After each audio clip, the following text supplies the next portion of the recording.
अय्याज मोहम्मद अली काबाडी, राहणार ओम supreme cooperative housing society कल्याण। मी यासाठी तुमच्या समोर आलो आहे की माझ्या सोसायटीमध्ये खूप सारे घोटाळे झालेत।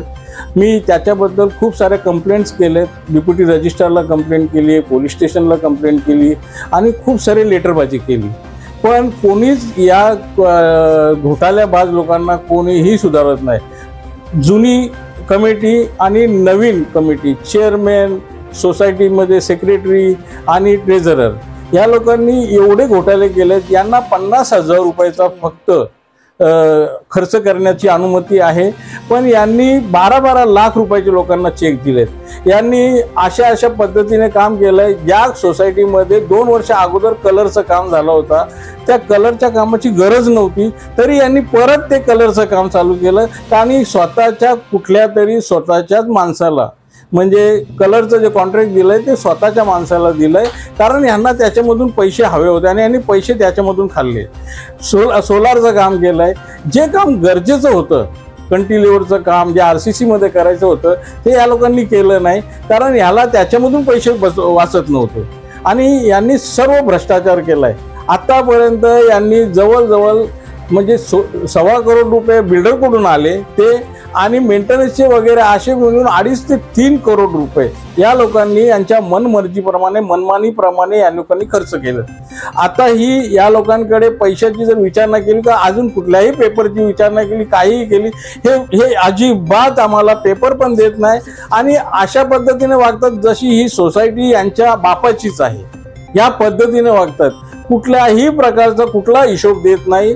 आम्ही त्यांना याच्याबद्दलही विचारलं होतं की बाबा हे तुम्ही लोकांनी जे दिलंय, जे लोकांना कॉन्ट्रॅक्ट दिलंय, तर तुम्ही काय म्हणून दिलं, म्हणजे तुम्ही पेपरमध्ये ॲड दिली होती की पेपरमध्ये तुम्ही जाहिरात देऊन तुम्ही या गोष्टीमध्ये लोकांचे काही कोटेशन वगैरे मागवले? एकाही प्रकारे एकही उत्तर दिलेलं नाही। आणि याच्यामध्ये सोसायटीमध्ये जो ट्रेझरर आहे तो तर अशा पद्धतीने वागतोय की जसं काही ही सोसायटी म्हणजे त्याने स्वतःनेच हे पैसे आणलेत आणि त्याने वाचवलेत, आणि तो बोलतोय की हे पैसे आम्ही आणलेत बिल्डरकडून, आम्ही आमच्या मनाप्रमाणे खर्च करणार, तुम्हाला जे करायचे ते करून घ्या। मी याच्यासाठी खूप सारी लेटरबाजी केली। मी डेप्युटी रजिस्ट्रारला लेटर दिला, मी पोलीस स्टेशनला लेटर दिले, मी म्हणजे ठाण्यामध्ये रजिस्ट्रारला लेटर दिले, पण कुठल्याही प्रकारे मला उत्तरही येत नाही।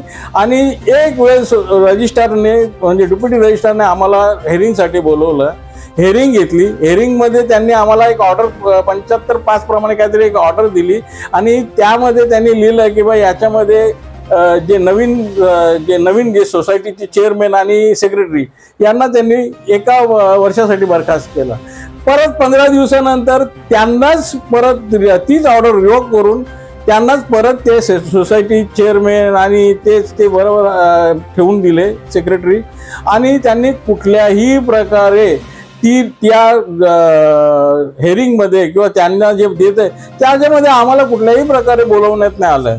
आम्हाला जी पहिली हेअरिंग होती ती हेअरिंग आम्हाला घेण्यासाठी बोलवलं, पण ह्याच्यामध्ये जे केलं त्याच्यामध्ये आम्हाला हेअरिंगसाठीही बोलवलं नाही, आणि त्याच्यामुळे आम्ही अशा खूप साऱ्या तक्रारी केल्यात, पण हे सर्व भ्रष्टाचार खूप जोरात चाललंय आणि कुठल्याही प्रकारे कोणीही ऐकत नाही।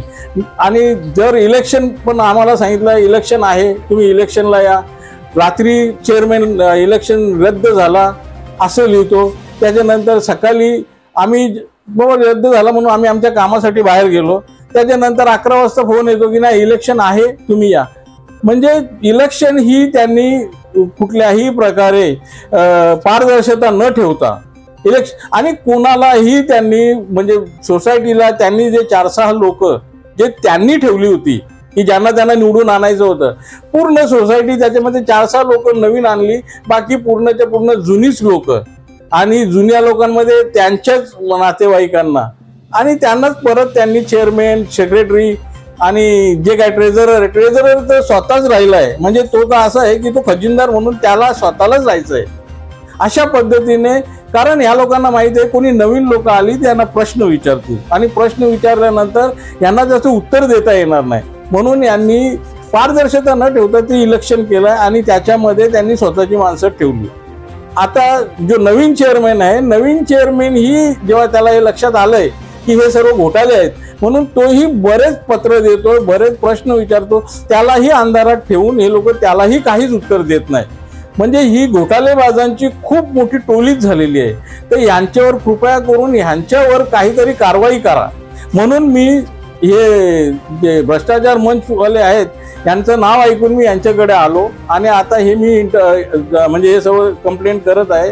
तरी माझ्या कंप्लेंटीचा विचार करावा आणि खरंच म्हणजे माझी तुम्हाला खूप विनंती आहे की ह्या घोटाळेबाजांना यांना धडा शिकवण्यासाठी यांना सर्वांना बरखास्त करा आणि ह्याच्यावरती एक नवीन प्रशासक कोणीतरी बसून या प्रशासकामार्फत या लोकांना ही सोसायटी डिझॉल्व करून नवीन सोसायटी बनवा.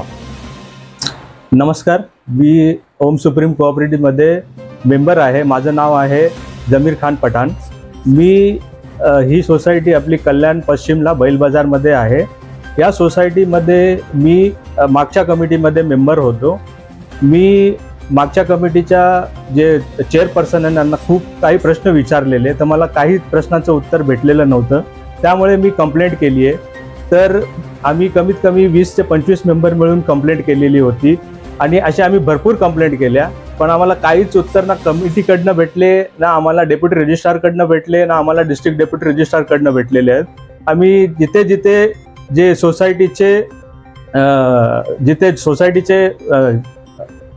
प्रश्न विचारायचे होते, जिथे सोसायटीबद्दलचे, ते सगळ्या अधिकाऱ्यांकडे आम्ही गेलेलो, पण आम्हाला अजूनपर्यंत तिथनं काय प्रॉपर हे नाही भेटलं. डिस्ट्रिक्ट डेप्युटी रजिस्ट्रारनी डेप्युटी रजिस्ट्रारला एक पत्र लिहिलं होतं की यांच्या प्रश्नांचे निवारण करा. त्यावर त्यांनी एक वेळा आमची हेअरिंग बोलवलेली.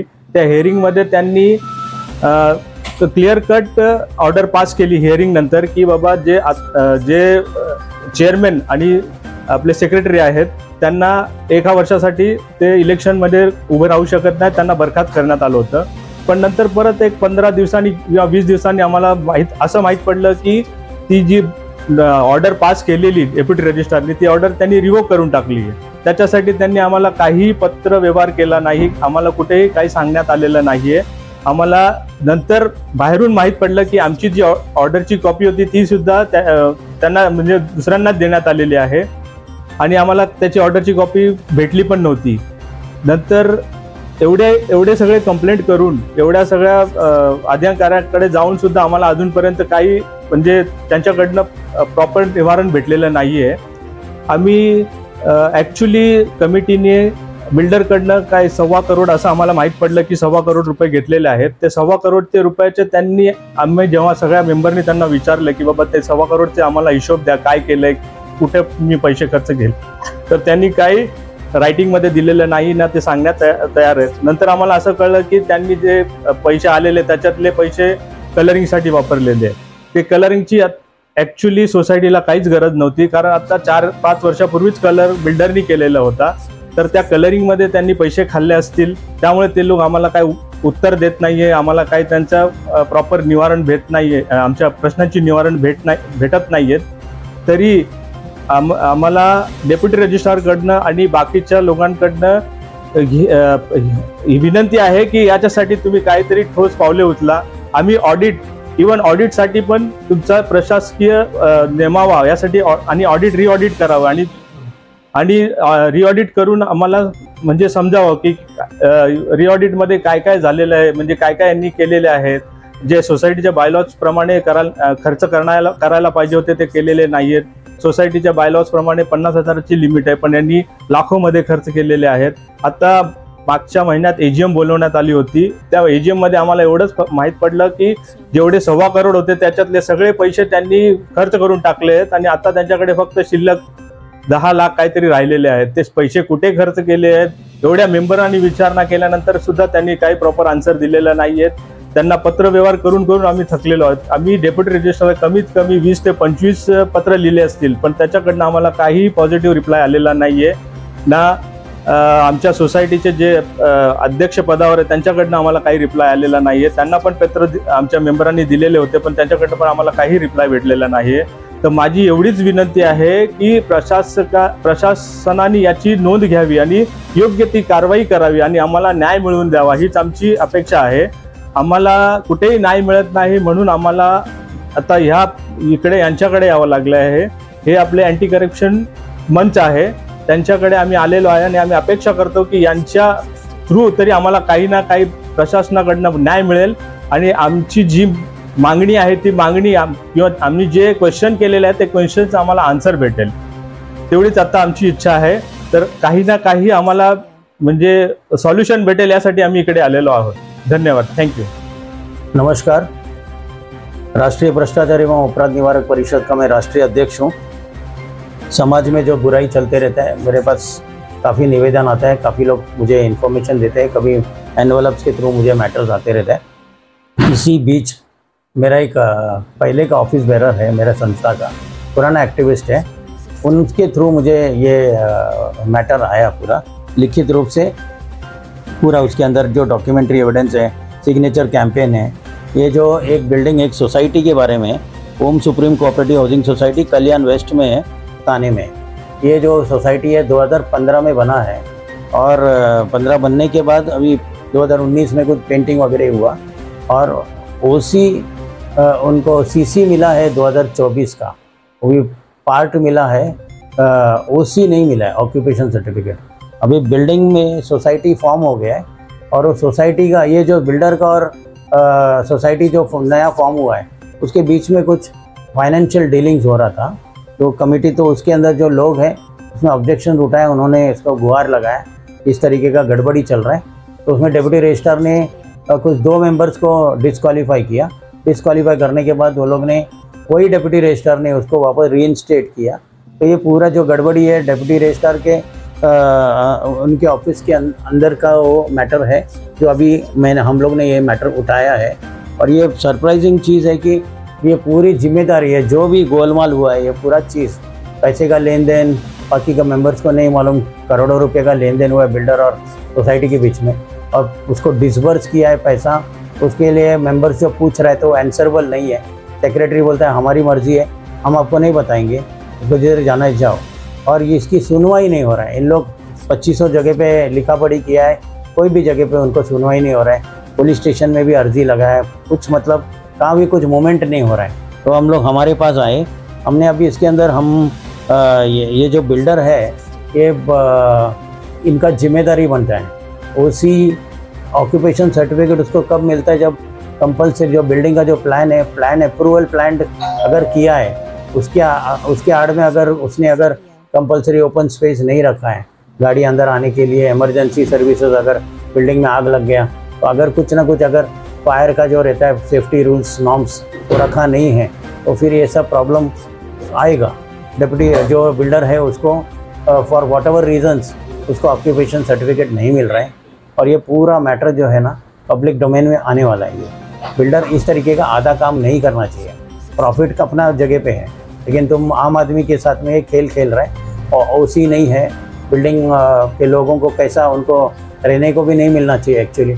तो विदाउट ओसी ये सब कैसा हो रहा है सब चीज़, ये सब जांच का विषय है. हमने जांच बिठाया है. प्रधानमंत्री, राष्ट्रपति, गवर्नर, मुख्यमंत्री देवेंद्र फडणवीस जी सबसे लिखित रूप से हमने जांच बिठाया है. और इसमें पीएम पोर्टल में भी आने का आशंका है और वो भी मैं आगे का वीडियोस में भी शेयर करूँगा. और कुछ लोग इसमें फिर से आएगा कुछ बात करने के लिए, वो भी मैं सब लेके आऊँगा सबके समक्ष. नमस्कार.